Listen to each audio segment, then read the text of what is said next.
राशी मालिकेतील पंचम रास सिंह रास.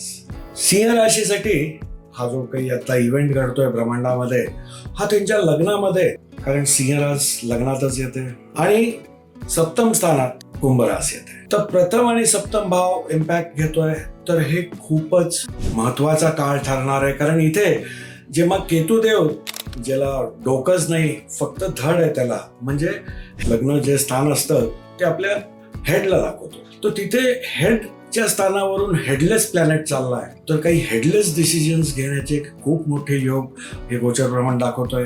तर तुम्ही आज प्रत्येक जो काही आपल्याला डिसिजन घ्यायचंय तिथे तुम्ही तुमच्या शुभचिंतकांकडून, तुमच्या वरिष्ठांकडून, घरच्यांच्या लोकांकडून डिस्कस करून त्यांचे काही तुम्ही त्याच्यामध्ये गायडन्स घेऊनच डिसिजन घेणं गरजेचं आहे. तुम्ही स्वतः जे काही डिसिजन तडकाफडकी घ्याल तर ते तुम्हाला खूप मोठे रिव्हर्स इफेक्ट देतील, हे लक्षात ठेवणं सिंह राशीवाल्यांनी गरजेचं आहे. तुम्ही केतुदेवासाठी गणपती देवाचे ओम गण गणपतये नमःचा जाप करा. तुम्ही सूर्यनारायणाला तर नियमित अर्घ द्यायलाच पाहिजे, कारण त्याचं संपूर्ण प्रभुत्व असलेलं तुमचे रास, तुमचे लग्न आहे.